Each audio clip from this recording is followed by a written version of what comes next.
Assalamualaikum warahmatullahi wabarakatuh. Salam sejahtera untuk kita semua. Perkenalkan, saya Murni SPD FPWK, salah satu dosen berprogram studi perencanaan wilayah dan kota, Fakultas Teknik Universitas Muhammadiyah Sorong.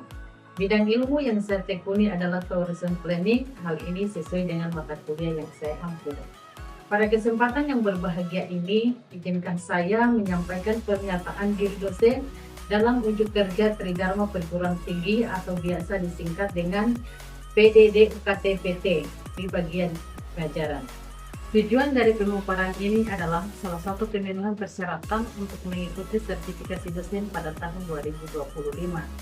Sebagai seorang dosen, saya telah menerapkan Tridharma Perguruan Tinggi, yaitu pendidikan, penelitian, dan pengabdian kepada masyarakat. Pada pendidikan, mata kuliah yang saya ampuh yaitu kajian pengembangan wisata dengan kode mata kuliah 22 PP 55601. Mata kuliah ini merupakan mata kuliah pokok program studi perencanaan wilayah dan kota dan ditempuh pada semester 6 dengan bobot mata kuliah 2 SKS. Pada mata kuliah kajian pengembangan wisata mempunyai 6 capaian pembelajaran yang terdiri dari aspek sikap, aspek pengetahuan, aspek keterampilan khusus, dan aspek keterampilan umum. Mata kuliah ini merupakan mata kuliah pokok program studi perencanaan wilayah dan kota yang ditempuh pada semester 6 dengan bobot SKS 2 SKS. Mata kuliah kajian pengembangan wisata mempunyai 6 capaian pembelajaran yang mencakup aspek sikap, aspek pengetahuan, aspek keterampilan umum, dan aspek keterampilan khusus. Capaian pembelajaran 1 yaitu bekerja sama dan memiliki kepekaan sosial serta kepedulian terhadap masyarakat dan lingkungan. Capaian pembelajaran 2 meliputi menguasai konsep teoritis dan prosedur yang relevan dalam perencanaan wilayah dan kota. Capaian pembelajaran 3 meliputi menguasai metode perencanaan dan pengambilan keputusan di bidang perencanaan wilayah dan kota. Capaian pembelajaran 4 meliputi mampu merancang dan mengembangkan rencana tata ruang wilayah dan kota. Capaian pembelajaran 5 meliputi mampu menunjukkan kinerja mandiri, bermutu, dan terukur. Capaian pembelajaran 6 meliputi mampu menjelaskan pemanfaatan, pengendalian, dan evaluasi hasil perencanaan. Mata kuliah kajian pengembangan wisata memberikan bekal pengetahuan dan keterampilan kepada mahasiswa agar mampu memahami konsep dasar pengembangan kawasan wisata, pengelolaan kawasan wisata, dan implementasi kawasan wisata. Pada mata kuliah kajian pengembangan wisata ini menggunakan metode pembelajaran ceramah dan diskusi, dan salah satu bahan ajar yang digunakan dalam mata kuliah kajian pengembangan wisata ini adalah hasil penelitian yang saya lakukan dan telah diterbitkan dalam Jurnal Nasional Verifikasi. Pada metode pembelajaran ceramah dan diskusi, di mana mahasiswa diberikan pemahaman tentang konsep perencanaan wisata yang mencakup hakikat perencanaan wisata, manfaat dan tahapan perencanaan wisata, keuntungan perencanaan wisata, aspek dalam perencanaan wisata, tantangan dalam perencanaan wisata, pariwisata berkelanjutan, serta prinsip-prinsip pariwisata. Selanjutnya, mahasiswa melakukan diskusi dengan dibagi beberapa kelompok dan setiap kelompok memaparkan materinya. Selanjutnya, kelompok lain mengajukan pertanyaan. Penilaian pada mata kuliah kajian pengembangan wisata ini fokus pada keaktifan mahasiswa dan partisipasi dalam kegiatan kelompok serta presentasi pada saat kelompok. Selain itu, penilaian juga berdasarkan pada kehadiran penugasan, UTS, ujian tengah semester, dan ujian akhir semester. Adapun rencana pembelajaran atau biasa disebut RPS pada mata kuliah kajian pengembangan wisata ini, pada pertemuan pertama, mahasiswa diberikan pemahaman terkait kajian pengembangan wisata yang akan dilaksanakan selama 16 kali pertemuan ke depannya. Selain itu, antara dosen dan mahasiswa membuat kesepakatan kontrak mata kuliah.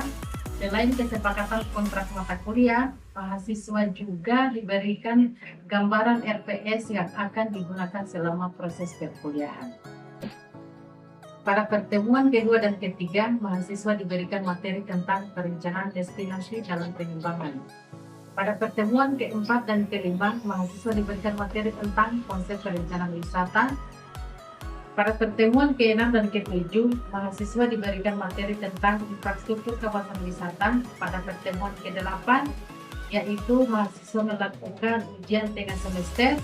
Pada pertemuan ke-9, mahasiswa diberikan materi tentang pengelolaan kawasan wisata. Pada pertemuan ke-10, mahasiswa diberikan materi tentang dampak pariwisata terhadap wilayah sekitar. Pada pertemuan ke-11 dan ke-12, mahasiswa diberikan materi tentang potensi dan isu permasalahan dalam pengembangan kawasan wisata. Pada pertemuan ke-13, mahasiswa diberikan materi tentang kebijakan terkait dengan pengembangan wisata. Pada pertemuan ke-14 dan ke-15, mahasiswa diberikan materi tentang review kawasan. Pada pertemuan ke-16, mahasiswa melakukan ujian akhir semester. Demikian penjelasan deskripsi mata kuliah, materi pembelajaran, dan metode pembelajaran yang saya sampaikan. Selanjutnya, mari kita simak sesi mengajar saya di dalam video berikut ini.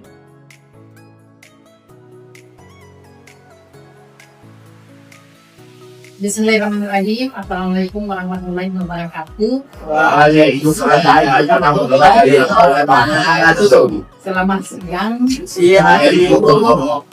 Bagaimana kabarnya kalian hari ini? Alhamdulillah. Oke, sebelum kita mulai pelajaran pada siang hari ini terkait kajian pengembangan wisata dengan materi konsep perencanaan pariwisata, kepada Dewan Tingkat terlebih dahulu untuk membuka kegiatan dengan membaca doa. Kepada Dewan Tingkat dipersilakan.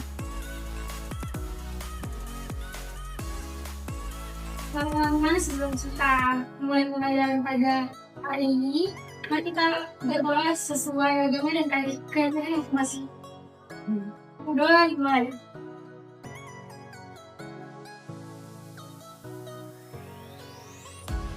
Udah selesai. Baik, sebelum kita mulai pelajaran, mungkin saya absen terlebih dahulu. Alphonse, Anderson, Berupa, Carol, Pasia, Fatur, Fikri, Gabriel, Gloria, Digbet, Ina, Ipa, Istian. Baik, mungkin nanti bisa disampaikan kepada teman-temannya yang belum hadir, mungkin ke depannya supaya mereka bisa lebih memperhatikan keaktifan dalam proses perkuliahan. Sebelum kita mulai pelajaran hari ini tentang konsep dalam proses perencanaan pariwisata, terlebih dahulu Ibu akan mengulangi materi kita yang minggu lalu terkait perencanaan destinasi dalam pengembangan wisata. Dalam perencanaan destinasi pengembangan wisata itu, kita mempelajari tentang proses strategis yang bertujuan untuk mengembangkan atau mengelola, kemudian mempromosikan suatu tempat atau daerah agar menjadi tujuan wisata yang lain. Nah, di dalam suatu tempat atau daerah itu, sekalipun mungkin di situ sudah direncanakan sebagai kawasan wisata, tapi kalau misalkan lama-kelamaan tidak akan menjadi tujuan utama, itu wisatanya pasti pengunjungnya akan berkurang. Bahkan mungkin kesannya pasti tidak ada pengunjungnya. Mungkin itu saja ulasan materi dari minggu lalu. Seterusnya sekarang kita masuk dalam materi konsep perencanaan pariwisata. Yang pertama itu hakikat perencanaan pariwisata.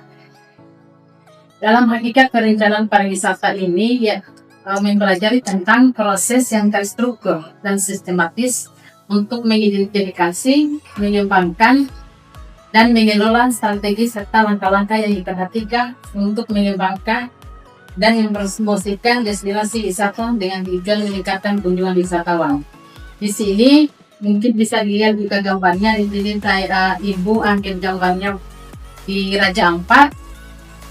Jadi dalam perencanaan pariwisata tidak serta-merta kita rencanakan sebagai tempat wisata saja, tapi kita harus memikirkan bagaimana jangka panjang di depannya. Kalau misalkan di sini kita dirikan wisata, berarti harus kita pikirkan juga nanti ke depannya kita harus banyak menarik minat wisatawan berlaku. Begitu ya. Kemudian dalam hakikat perencanaan pariwisata juga mencakup perencanaan infrastruktur, pengembangan produk wisata, promosi, destinasi, pengelolaan lingkungan, serta pemberdayaan ekonomi lokal. Jadi di dalam perencanaan pariwisata harus juga kita pikirkan kira-kira infrastrukturnya seperti apa nanti. Walaupun sudah terencana infrastrukturnya, kemudian kita harus pikirkan juga bagaimana kita harus mempromosikan wisata itu. Supaya bukan saja wisatawan lokal yang bisa mengenal wisata itu, tapi dari wisatawan luar negeri juga mungkin bahkan ada wisatawan luar negeri yang bisa mempromosikan kita punya wisata yang ada di rumah itu. Dari sini bisa dipahami. Oke, selanjutnya kita masuk pada manfaat dan harapan perencanaan pariwisata. Di dalam manfaat dan tahapan perencanaan pariwisata ini, kita melihat manfaatnya sebagai peningkatan lapangan pekerjaan. Mungkin di sini ada juga beberapa mahasiswa yang ada di Raja Ampat. Di situ mungkin dari masyarakatnya sudah bisa merasakan dengan adanya pariwisata mereka bisa bekerja. Jadi mungkin bisa jadi pemandu wisata di situ, atau mungkin mereka juga punya homestay yang ada di sana. Kemudian pendapatan, dengan adanya pariwisata juga itu pendapatan masyarakat akan meningkat. Kemudian bukan saja pendapatan masyarakat, bahkan mungkin pendapatan daerah juga bisa meningkat. Kemudian peningkatan infrastruktur. Selanjutnya dapat meningkatkan pendapatan masyarakat melalui penjualan produk atau jasa. Di sini kan mungkin kita di wilayah Papua bisa mungkin mau Papua itu bisa jual moken. Jadi di suatu tempat wisata bisa mempromosikan moken itu, atau mungkin yang biasa orang Papua ini yang di rumah etnik. Di situ kan juga kita bisa berwisata. Memang kita di situ tujuannya berwisata, tapi di situ kita bisa mengenal mungkin budaya Papua. Kita bisa lihat ternyata mereka ada mangkota, kemudian mereka ada jalan kaki, ada jalan tangan. Kemudian kita juga bisa digambarkan dengan muka-muka. Mungkin kurang lebih seperti itu ya. Selanjutnya, di dalam perencanaan itu ada keuntungan juga dan juga ada tantangannya. Pertama itu kita bahas keuntungan perencanaan pariwisata. Keuntungannya ini yaitu dari perencanaan pariwisata kita bisa dilindungi warisan atau perayaan budaya. Warisan di sini mungkin itu apa sih namanya, yang masyarakat Papua mungkin anak-anak yang baru lahir, mereka lama kelamaan kalau tidak akan selalu diingatkan budayanya, pasti mereka akan lupa. Begitupun dengan mungkin bisa di luar Papua, mungkin di Sulawesi, itu kalau tidak selalu ditampilkan, mau bisa kan mesti kira-kira warisan budaya kita seperti apa. Dengan adanya wisata, jadi akan selalu diperbaharui. Kemudian keuntungan keduanya itu dalam perencanaan pariwisata juga memastikan penggunaan sumber daya yang efektif, termasuk akomodasinya, atraksi, sarana pendukung dan hal-hal lainnya. Ibu kasih contoh seperti mungkin yang wisata mangrove Kalawaru.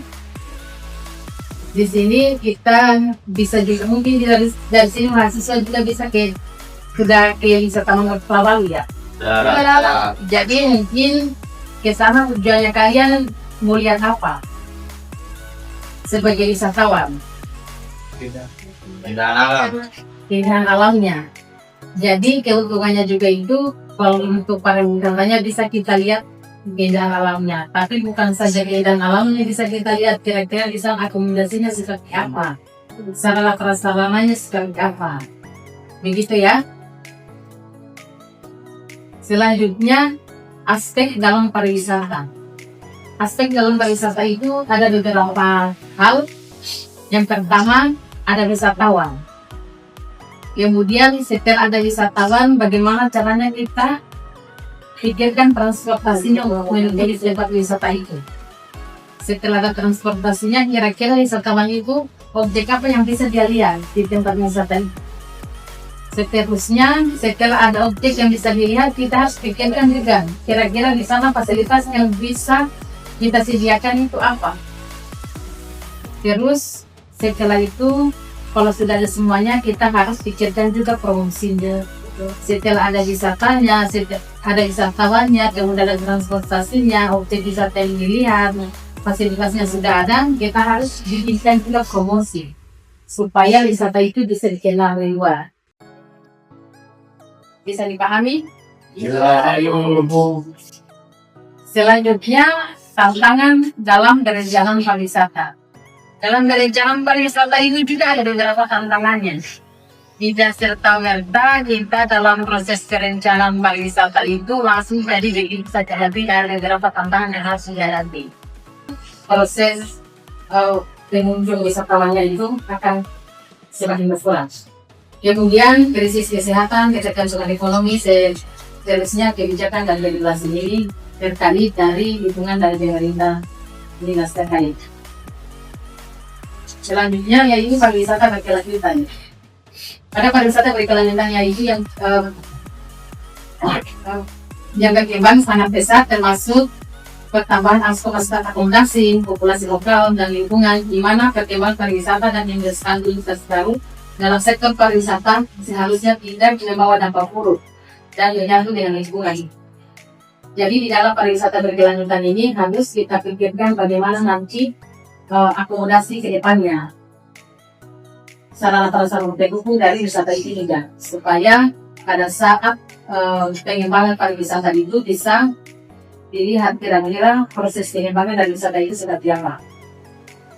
Kemudian kepemilikan lokal, penggunaan sumber daya berkelanjutan, mewadahi tujuan masyarakat, kemudian daya dukung, monitoring dan evaluasi, akuntabilitas, pelatihan yang dimaksud di sini yaitu pelatihan mungkin sebagai pemandu wisata, bisa saja mungkin contohnya yang kita contoh mungkin di Raja Ampat, pelatihan diving. Jadi di dalam pemandu wisata itu tidak serta-merta temani tamu, tapi dia sendiri pun juga tidak mengerti bagaimana caranya supaya kita bisa menyelam. Begitu ya, jadi di dalam prinsip-prinsip pariwisata ini juga melakukan pelatihan. Setelah itu baru kita pikirkan lagi kira-kira seperti apa promosinya. Untuk materi kita hari ini sampai di sini saja, namun sebelum kita akhir pelajaran kita, sebelum biasa mungkin sudah dibagi kelompoknya. Hari ini Ibu bagi 4 kelompok. Untuk materi pertama yaitu wisata berbasis masyarakat, kedua wisata berkelanjutan, ketiga wisata budaya dan edukasi, dan yang keempat ini wisata alam dan ekonomi. Jadi di dalam kelompok ini nanti diceritakan kira-kira dibuat contoh kira-kira di wisata berbasis masyarakat itu materinya seperti apa. Nanti dipaparkan materinya, kemudian dibikinkan studi kasus. Nanti dikasih contoh studi kasusnya mungkin di mana, begitu ya. Kemudian begitu pun juga kelompok kedua wisata berkelanjutan itu bisa ambil contohnya di mana, paparkan materinya dulu, kemudian studi kasusnya seperti apa. Kelompok 3 juga begitu dan seterusnya. Mungkin begitu ya. Jadi sekarang bisa dibagi kelompoknya. Yang kelompok 1, kelompok 2, kelompok 3 dan kelompok 4.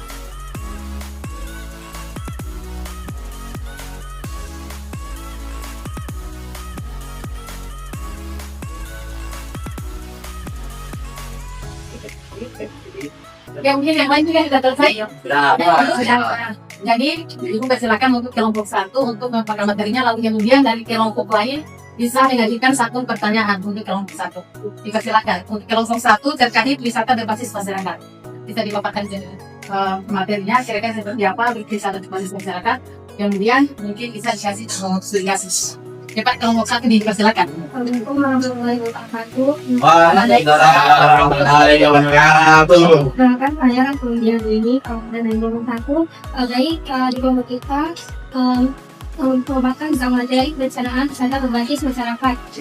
Perencanaan wisata berbasis masyarakat merupakan pendekatan yang menekankan pada keterlibatan aktif masyarakat lokal dalam seluruh proses perencanaan dan pengembangan pariwisata. Dan konsep ini masyarakat tidak hanya menjadi objek, tetapi subjek utama yang berisi kendali kepada destinasi wisata yang dimiliki mereka. Hal ini bertujuan untuk memberikan manfaat ekonomi langsung, menjaga kearifan lokal serta memastikan keberlanjutan lingkungan dan budaya. Partisipasi masyarakat lokal juga dapat meningkatkan rasa memiliki terhadap destinasi wisata dan mencegah konflik dengan pihak luar. Ya, jadi di sini saya akan membaca studi kasusnya. Studi kasus yang kita pilih di sini yaitu Kampung Arborex di Raja Ampat. Kampung Arborex Raja Ampat adalah contoh pengembangan wisata berbasis masyarakat. Warga di kampung ini berpartisipasi aktif menyediakan homestay, jasa pemandu wisata sehingga melestarikan ekosistem laut seperti terumbu karang. Dukungan pelatihan dan pendampingan dari pemerintah dapat membantu masyarakat mengelola wisata secara mandiri. Keberhasilan Arborex menunjukkan bahwa pemberdayaan masyarakat lokal bisa meningkatkan ekonomi tanpa mengorbankan budaya dan lingkungan. Baik, itu sama para materi dari kelompok 1, mungkin dari kelompok 2, 3 dan 4 ada yang mau ditanyakan kepada kelompok 1. Kami dari kelompok 3 yang bertanya. Baik, kelompok 3 silakan sebut nama dan perwakilan dari kelompok 4. Perkenalkan, nama saya Salim Sidin, saya mewakili kami kelompok 3. Kami ingin bertanya mengapa pendekatan wisata berbasis masyarakat penting diterapkan di suatu daerah seperti Kampung Arborex. Oke, itu pertanyaan dari kelompok berapa tadi? Kelompok 3. Itu baik, pertanyaan dari kelompok 3, kenapa bisa diulangi? Kenapa pendekatan wisata berbasis masyarakat penting diterapkan di suatu daerah seperti Kampung Arborex? Mungkin dari kelompok 1 dipersilakan untuk menjawab dari kelompok 3. Baik, di sini saya mewakili kelompok 1 yang menjawab pertanyaan dari kelompok 2. Kelompok 3. Kelompok 3. Pendekatan wisata berbasis masyarakat penting di Kampung Arborex karena memungkinkan masyarakat lokal terlibat langsung dalam pengelolaan wisata sehingga mereka mendapatkan manfaat ekonomi secara langsung, menjaga budaya setempat dan turut bertanggung jawab dalam pelestarian lingkungan. Selain itu, pendekatan ini memperkuat rasa memiliki terhadap destinasi dan meminimalkan potensi konflik dengan pihak luar. Baik, itu dari jawaban dari kelompok 1, mungkin dari kelompok 3 ada tambahan. Tidak ada. Oke, selanjutnya dipersilakan dari kelompok 2 atau kelompok yang sudah selesai untuk memaparkan materinya. Dari kelompok. Oke, selanjutnya kelompok 2. Perkenalkan, nama saya Laka Sonajin, kami keluarga dari kelompok 2 akan mempertahankan aktivitas kami yang betul tentang data berkelanjutan. Di sini ada paparan materi wisata berkelanjutan adalah kegiatan yang mempertimbangkan keseimbangan pada aspek ekonomi, sosial, budaya, dan lingkungan dalam pengembangan pariwisata. Dalam perencanaan wisata berkelanjutan bertujuan untuk memenuhi kebutuhan wisata saat ini. Tanpa mempercayai dengan generasi mendatang untuk mendidik lingkungan mereka sendiri. Ini tentang pengelolaan daya lingkungan, kelibatan masyarakat lokal, serta penerapan perspektif konservasi dan edukasi. Baik, kali ini kita akan membahas di seri kasus Pulau Misol di Raja Ampat, Kabupaten Layak. Pulau Misol dikenal dengan pulau konservasi, di mana pulau ini yang sangat ketat dan pengelolaan kawasan wisatawan yang mempertimbangkan kelestarian alam. Daerah ini memiliki zona larang tangkap low-tech zone dan menjadikan Misol dan resort yang menerapkan praktik ramah lingkungan. Resort ini hanya menerima jumlah wisatawan yang terbatas, digunakan energi terbarukan dan melibatkan penduduk setempat alam. Kegiatan wisata, perencanaan wisata di Misol menunjukkan keberhasilan kombinasi konservasi alam dan aktivitas sustainable berkualitas tinggi. Baik, itu pemaparan materi dari kelompok 2. Mungkin dari kelompok 1, 3 dan 4 ada pertanyaan untuk kelompok 2. Dipersilakan. Baik, dari kelompok 1 ada pertanyaan, dari kelompok 2 dipersilakan. Baik, perkenalkan saya Udah Syakira, perwakilan dari kelompok 1 ingin bertanya, apa saja indikator yang menunjukkan bahwa Pulau Misol telah menerapkan prinsip-prinsip dalam wisata berkelanjutan di dalam perencanaannya? Terima kasih. Baik, mungkin dari kelompok 2 bisa langsung menjawabnya atau bagaimana? Oke, kepada kelompok 2 dipersilakan untuk menjawab pertanyaan dari kelompok 1. Terima kasih, dalam waktu saya akan menjawab pertanyaan dari Renalma perwakilan kelompok 4. Ini indikator bahwa Pulau Misol menerapkan prinsip wisata berkelanjutan, membatasi jumlah wisatawan juga menjaga daya lingkungan dibatalkan oleh zona. Penerapan zona larang tangkap untuk konservasi laut serta penempatan masyarakat lokal dalam kegiatan wisata dan konservasi. Semua ini menunjukkan keseimbangan antara aspek ekonomi, lingkungan, dan sosial. Baik, itu jawaban dari kelompok 2. Ada mungkin dari kelompok 1 ada sanggahan atau cukup. Oke, selanjutnya mungkin dari kelompok 3 dan kelompok 4 yang duluan untuk merupakan materinya dipersilakan. Bagaimana kelompok 3 sudah siap? Oke, selanjutnya kelompok 3 untuk silakan untuk memaparkan materinya. Baik, selamat kembali. Wassalamualaikum warahmatullahi wabarakatuh. Kami akan paparkan mereka perencanaan wisata mengenai wisata budaya dan kami bertujuan yang mengangkatkan dan melestarikan warisan budaya lokal sambil memberikan nilai tambahan dampak edukatif pada wisatawan destinasi wisata dan hanya dimana sebagai tempat reaksi, tetapi juga sebagai ruang belajar mengenai sejarah, adat istiadat, seni dan kehidupan masyarakat lokal dalam konteks pemberdayaan budaya suku Moi, Baibran dan suku lainnya. Menjadi kekayaan yang potensial untuk dikembangkan secara bijak dan partisipatif. Untuk dari kasusnya satu dari Sorong dan budaya suku Moi. Kawasan sekitar Sorong dapat dijadikan destinasi wisata budaya berbasis edukasi di mana wisatawan diajar mengenal jadi dekat budaya suku Moi, termasuk rumah adat, tarian, musik tradisional serta arifan lokal dalam pelestarian hutan.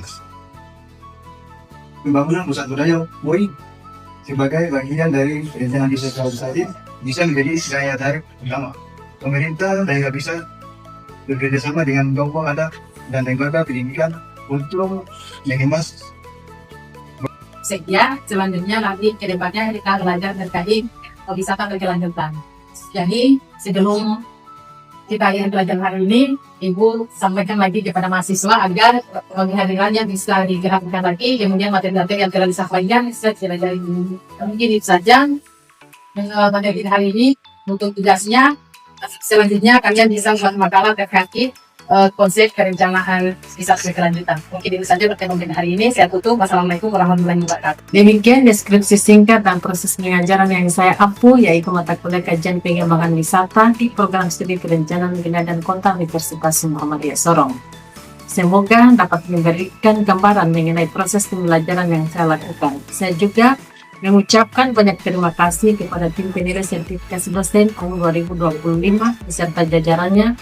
Khususnya saya ucapkan terima kasih kepada Kementerian Pendidikan Tinggi, Sains dan Teknologi.